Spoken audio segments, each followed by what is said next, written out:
At 10,000 acres, Poole Harbour is one of the world's largest natural harbours and is recognised as one of the UK's most spectacular marine assets. It's home to a huge variety of different activities, maybe more than any other UK harbour, including commercial fishing, one of the UK's largest passenger boat fleets, marine engineering businesses, including internationally renowned Sunseeker, home of the RNLI, and the headquarters of the SBS.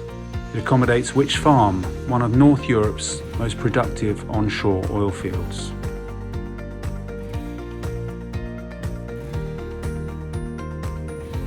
Hiya, I'm Tom Russell. I'm one of the Poole Harbour Commissioners. I was selected through an open recruitment process. Anyone could have had a go. I come from a family of pool fishermen and have been on the harbour all my life. I've got 2 fishing boats, a smaller one for fishing in the harbour and a bigger one for crabbing outside the harbour and catching fish as well. I'm chairman of the Poole District Fishermen's Association as well as the local rep of the Fishermen's Mission. Throughout the years, the PDFA, that's the Poole District Fishermen's Association, works in collaboration with PHC. Always had a really good relationship with them. We've always had a good place to keep our boats, especially last 20 odd years when we've had our lovely marina. PHC have improved our facilities enormously. We've had CCTV in the boatyard and we've got a lovely landing hoist on the fish landing area. The last job we had done on the pontoons was anti-slip decking and new lighting.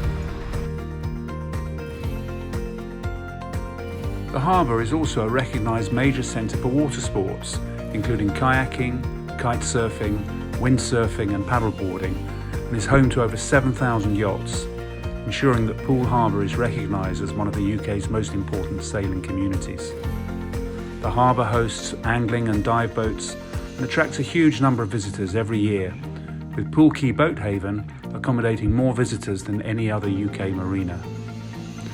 Hundreds of local businesses and thousands of local people are reliant on the successful running of the harbour. This level of activity takes place in a truly unique environmental setting, with the harbour hosting numerous wildlife reserves, home to a wonderful array of wildlife, including otters, ospreys, seals, seahorses, red squirrels, deer, and one of the UK's largest and most important bird populations. Balancing this broad range of activities is one of the Poole Harbour Commissioners' most important priorities. Formed in 1895, Poole Harbour Commissioners manage the harbour and its busy commercial port, which sits alongside our 2 multi-award-winning marinas, Poole Quay Boat Haven and the Port of Poole Marina. Poole Harbour Commissioners is a trust port, which means it is an independent statutory body which is not owned or funded by government, local authorities or by shareholders. Our role is to run the harbour in the best overall interests of our stakeholders. We pay taxes and business rates like any other company, with profits reinvested back into Poole Harbour and the port. Our stakeholders number approximately 200 different groups and organisations which are involved or have an interest in the operation of Poole Harbour.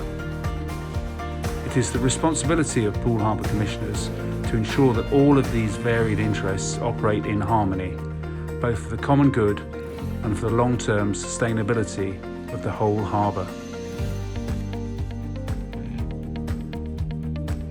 To meet our obligations, Poole Harbour Commissioners employs 105 staff, covering a wide range of different activities, including pilotage, towage, stevedoring, crane drivers, harbour control, engineering, marine operations, as well as the usual office functions such as finance, marketing and health and safety.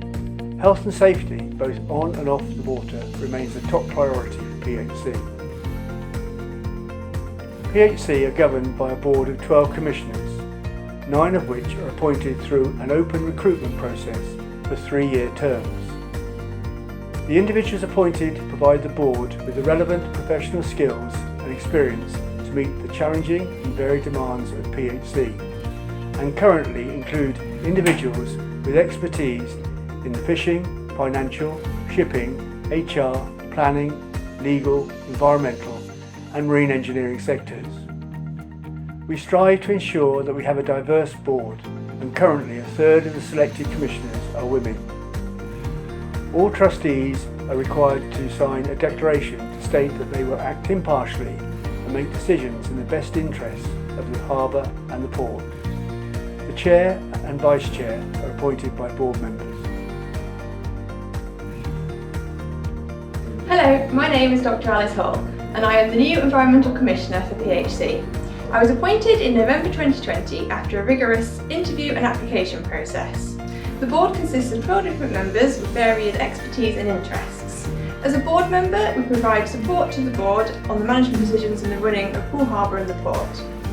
I currently work at Bournemouth University as a researcher and I've been conducting research within the harbour for the past 7 years. I've worked with a variety of different stakeholders and understand the importance of getting a balance between commercial, recreation and environmental interests. I've been very impressed with how PHC have dealt with the COVID pandemic, both the employees and the boards and the management decisions which have been made, which have allowed the port to remain open during these difficult times. I look forward to hopefully meeting some of you in person over the next few years.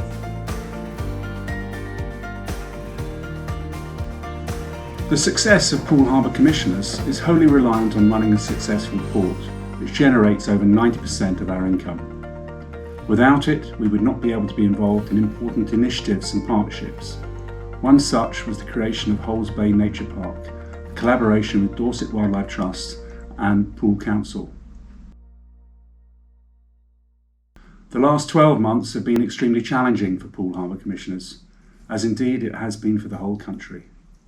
Cross-channel ferries are the mainstay of the commercial port, and we saw our Cherbourg and Channel Islands ferry routes pretty much decimated from March until the end of 2020. Poole Harbour Commissioners have seen its revenues reduced by over 20% this financial year and has received no special help from government during this period. As a consequence, PHC has had to make some difficult decisions involving major cost cutting and, regrettably, the loss of 10% of our workforce. We were able to take advantage of the government's furlough scheme, as well as attracting a number of super yachts and other layover vessels during this period, which helped us to ensure that PHC was able to weather this financial storm. The challenge of COVID continues. However, we are hopeful that the passenger ferries will resume in mid-May this year.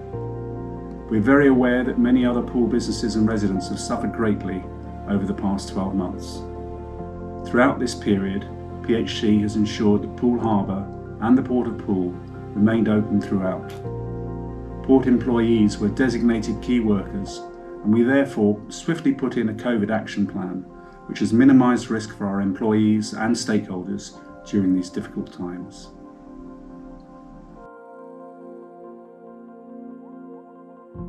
On the 12th of March 2020, CMV's Astoria was in port, ready to set sail for a 13-night trip to Iceland and the Northern Lights. With concern growing for rapid escalation of the outbreak of COVID-19, CMV made the decision to cancel Poole's first cruise call of the season in an effort to protect the health and safety of passengers, crew, our employees and the local community. The cruise and maritime voyages vessel Astoria was berthed at the Port of Poole, and passengers had already boarded ahead of its departure when we got the word that the cruise was to be cancelled in the interests of public safety. We worked swiftly with CMV to help passengers disembark and rearrange transportation home. Like many industries, COVID has had a devastating effect on the global cruise market. Astoria was the first and last cruise ship to visit South Quay at the Port of Poole since the pandemic began, and the subsequent 18 cruise calls booked for 2020 were all cancelled. And although we have lost the start of the cruise season for 2021, there is light at the end of the tunnel. Maritime Minister Robert Kurtz recently shared that domestic cruising could be included as part of the domestic tourism restart. This means that domestic British Isles cruises could be given the green light from the 17th of May. Whilst this is an extremely positive development, there is no indication of a change in the advice from government, which will allow international cruise to follow at the same time as international travel opens up. In preparation for the restart, we have been busy engaging with all the relevant authorities, including the European Union's Healthy Gateways team, UK Border Force, Port Health and Public Health England, all of whom have been working together to create our own roadmap for the safe restart of cruise both at home and abroad in the coming months. When the time is right for cruise operations to safely resume, Poole is ready, and we hope to see our first ship of 2021 on June the 27th. This is a Tradewind Voyages vessel, the Golden Horizon, and this vessel is the largest square-rigged cruise ship in the world, so very much looking forward to seeing her alongside at South Quay. Until recently, cruise ships was the fastest growing sector of the travel industry. In the past 5 years, demand has increased by over 20%. As the world continues to address challenges regarding COVID-19, the top priority for the entire cruise community, including cruise lines, travel agents, ports, destinations, suppliers and beyond, continues to be the health and safety of passengers, crew and the communities of the places they visit.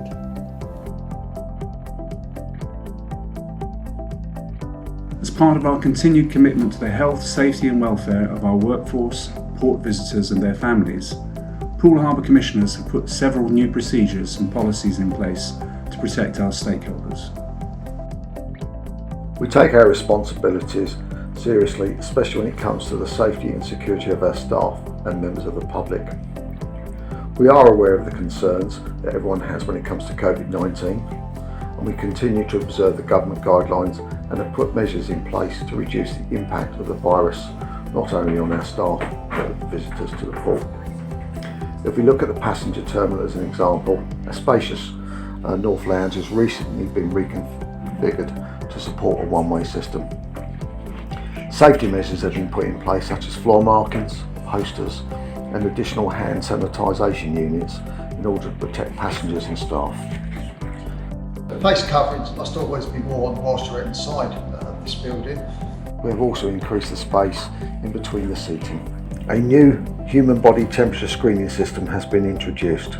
Our new system has provided us with an added level of security screening, and we hope it will provide passengers and staff with the extra confidence to travel, providing almost instant results so there isn't any extra queuing or additional delays in the departure lounge.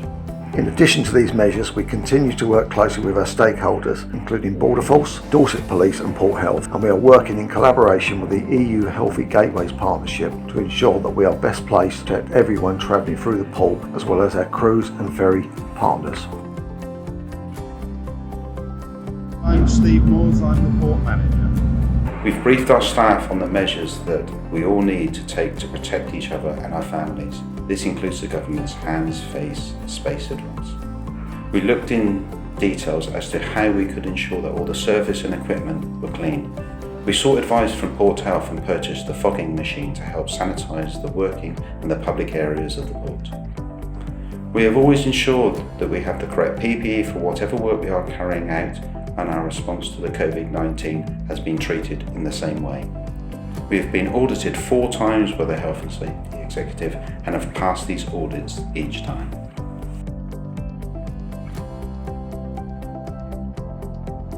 Hi, my name is Natasha and I'm the PA to the CEO, Harbour Master and Chairman. We have restructured working arrangements with some colleagues working from home and staggering shifts so that distances are maintained in our staff areas. For certain roles within the organisation, such as our pilots and harbour controllers, we have created working bubbles. This not only protects the health and welfare of our workforce and their families, but it also reduces the risk of our pilots or crews being out of action, which could have a major impact on the port.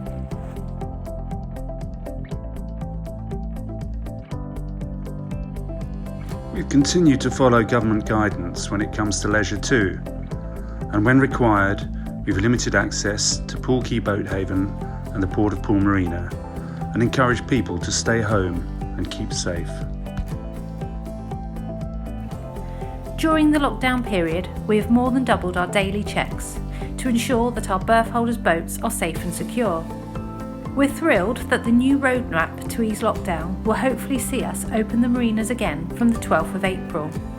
Much like last time, we will have additional safety measures in place to prevent the potential spread of COVID-19. Having been through this process once already, we are confident of the success of these measures and look forward to welcoming visitors back to our marinas. The health and welfare of our customers and workforce continue to be a top priority for PHC. Floor markings, posters and hand sanitisation stations are in place at both marinas, and we urge all visitors to maintain a 2-metre social distance wherever possible. We have also installed protective screens, but to limit the numbers in reception, we're requesting that wherever possible, payment is made prior to arrival. It has been a difficult year for everyone, but a definite highlight has been Poole Quay Boathaven winning the award for Coastal Marina of the Year under 250 berths for the second year running. It has also been recently confirmed that we have retained our 5 gold anchor status after a rigorous audit by an independent assessor, a series of mystery shoppers and feedback from our customers. We would like to thank all of our customers for their ongoing support and our dedicated team for all of their hard work.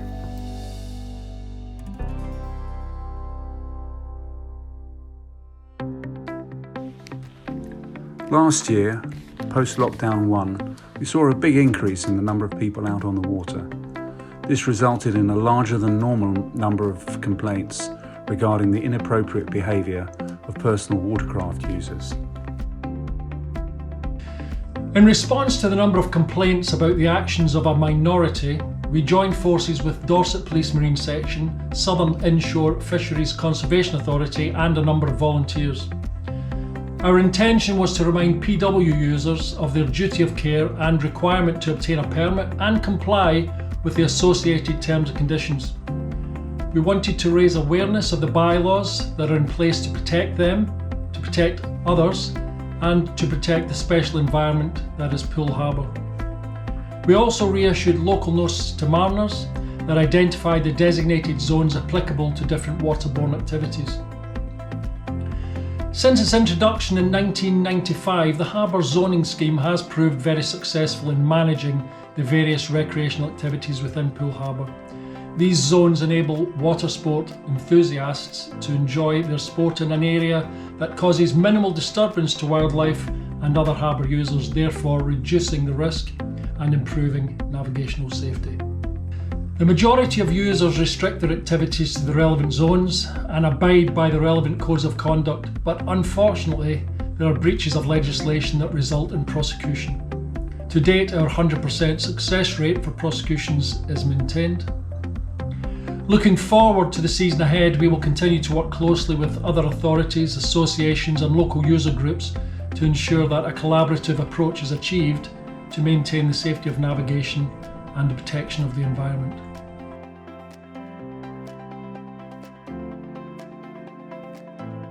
As a statutory harbour authority, Poole Harbour Commissioners is subject to what is known as open port duty, the duty to keep the harbour open upon the payment of rates for the loading and discharging of goods and the embarking and landing of passengers.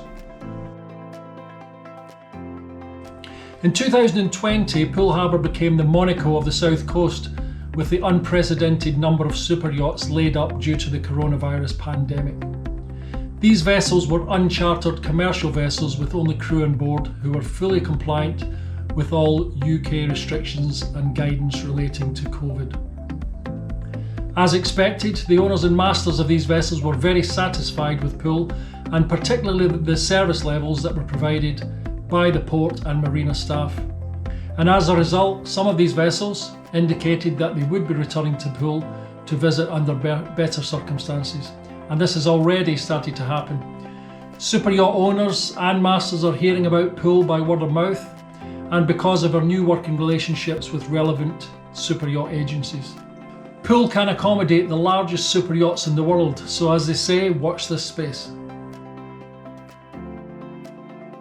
Port employees have been classified as key workers by the UK government, and the port has remained open throughout the pandemic.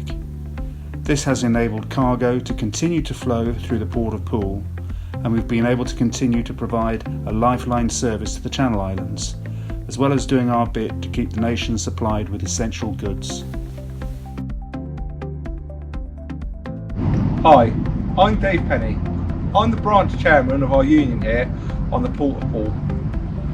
I work in the stevedore department here on the Port of Poole. I've worked for PHE for many years, just like my father and my grandfather before me. Myself and my fellow dockers have been classed as key workers to ensure the continued movement of cargo during the pandemic. Throughout COVID-19, I have felt the PHE have done their utmost to ensure the safety of our workforce throughout.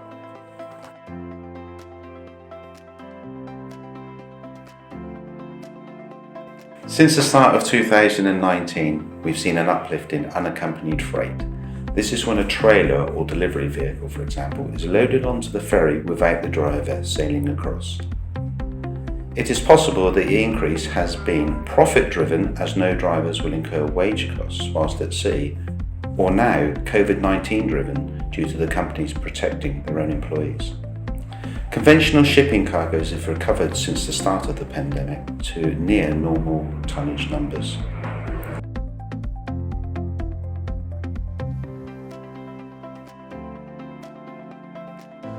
As a trust port, PHC aims to support our stakeholders and give back to the local community that we serve.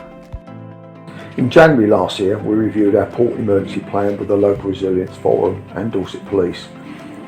We were subsequently asked if we would be willing to create a mortality support facility or temporary mortuary on the port. This was to assist the local community in the event of excess deaths.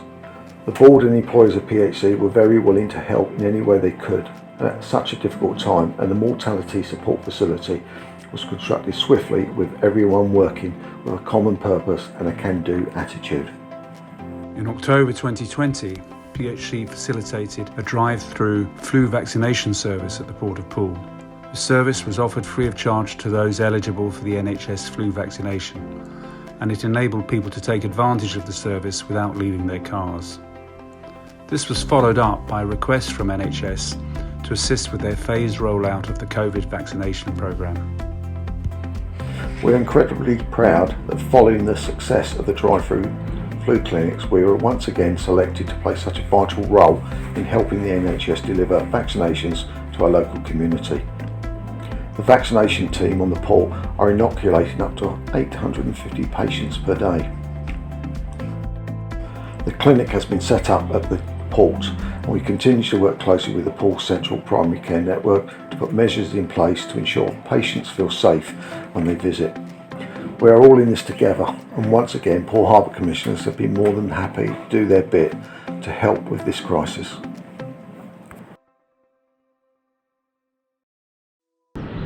Like all organisations, we've seen a lot of change in the past year, not only to the way we work, but also to the way we communicate. At times, staff have been working from home and we've not permitted visitors to the port. So a lot of our meetings have been conducted via Zoom, Google Hangouts or Microsoft Teams. We have attended events that we would normally attend in person, online, from the comfort of our own homes and offices. Events such as Sea Trade Cruise Virtual and Sea Trade Cruise Expedition. These events are enabling us to continue to spread the word and secure future cruise calls to Poole. We have re-evaluated the communication touchpoints we have with our stakeholders, and we've started to make improvements. In April, we will be in a position to launch our new and improved online payment portal. Responding to your feedback, the new system will be faster and more user-friendly.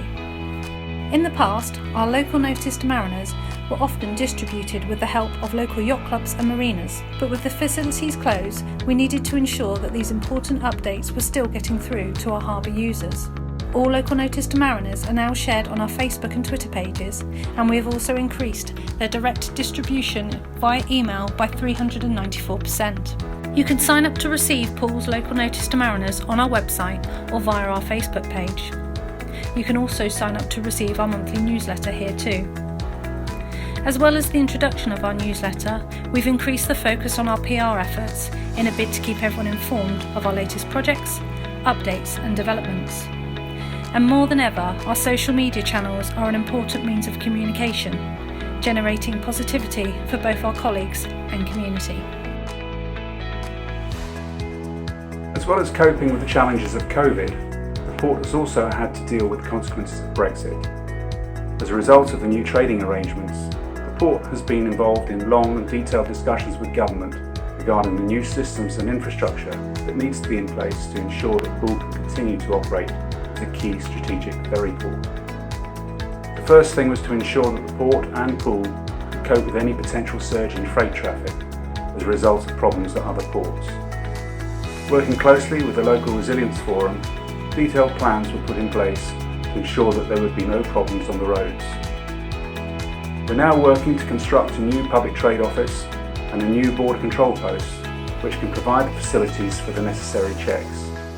These structures, costing approximately £5 million, will be in place later in the year and will ensure that the Port of Poole will continue to be one of the South Coast's key ferry ports post-Brexit. As a result of COVID, Brittany Ferries cancelled the Barfleur-Cherbourg route from March last year. Service was reinstated in January. However, due to COVID lockdowns on both sides of the channel, there's been no passenger traffic so far this year. Brittany Ferries intend to restart the normal passenger service on the 17th of May, provided circumstances permit. The freight service to Bilbao has continued to operate throughout this whole period, and Brittany Ferries has stated that it is the most successful service that they currently operate. We have received some good news this month with the announcement of a new freight service to Tangiers in Morocco. This service has certainly hit shipping and national newspapers and demonstrates that Poole will continue to be a key strategic and successful port. Like nearly every other port around the country, we have been currently re-evaluating likely traffic flows.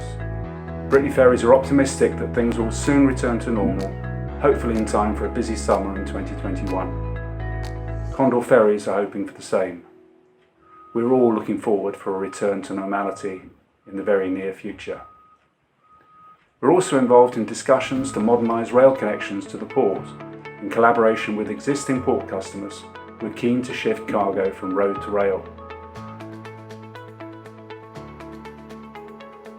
The 200-metre South Quay, which was completed a couple of years ago, will continue to pay dividends, enabling us to attract new opportunities to the port and to ensure that we can continue to work with all of our partners to secure the successful future of Poole. We're currently updating our master plan, as well as the aquatic management plan for Poole Harbour. Many events were cancelled in 2020, including the Poole Harbour Boat Show. The show, organised by PHC, is the largest free-to-attend boat show in the UK, attracting over 32,000 visitors each year. The boat show has been a huge success for us. However, when COVID struck, it created a huge amount of uncertainty. So we took the difficult decision to cancel the 2020 show quite early on, but by doing that, we were able to reimburse our sponsors and exhibitors. Unfortunately, with the ongoing uncertainty, we took the difficult decision to cancel this year's boat show too. We are hugely disappointed at not being able to bring the show back for 2021 and appreciate that many people will share our frustration. The reason we made the decision so early is that there is so much planning that goes into the Poole Harbour Boat Show and huge amounts of unseen backroom work. It is important that at this uncertain time, as a business, we focus on our key harbour and port roles and responsibilities. Unfortunately for now, that comes at the cost of the Poole Harbour Boat Show, but we hope to bring it back bigger and better in 2022. No review of the year would be complete for PHC without us mentioning Poole's new hero, Pip Hair. 124 days after she set sail from Poole Quay Boat Haven for the start of the Vendée Globe, the world's toughest round-the-world solo race, often described as the Everest of the seas, Pip Hair arrived back on dry land here in the hometown of Poole. Finishing the race in 95 days, 11 hours, 37 minutes and 30 seconds, Pip was the first British skipper to finish the race and only the 8th woman ever to complete the Vendée Globe. PHC were one of the first supporters to back Pip at the start of her Vendée campaign. Hello to everyone at Poole Harbour Commissioners, in particular the staff at Poole Quay Boat Haven. This was just an idea in my head. You guys came forward and provided me with a home for my mocha, and that is pretty much how all of this started. I have been so proud to sail that boat in and out of Poole for the last 2 years, and I can't tell you how grateful I am to the care and support that you have given me. There are very few marinas on the south coast that could accommodate an IMOCA 60, so it's been a great honour to be able to provide Pip with a home during her campaign. Unfortunately, the ongoing COVID situation and the lockdown period we found ourselves in prevented the local community from giving Pip the hero's welcome she so deserved. We appreciated how disappointed people were that they could not get out on the water to see her back into the harbour. And although it was not the homecoming we'd envisaged for Pip, we did not let the occasion go completely unmarked. So, thank you for joining us on this, our first virtual open evening. We do appreciate your attendance and indeed your continuing involvement with PHC. We wish you and your families well, and we look forward to meeting with you in person when we are able. I would like to take this opportunity to thank all of our PHC employees who've worked tremendously hard over the past 12 months to keep the organisation, the port and the harbour open for business. Stay safe.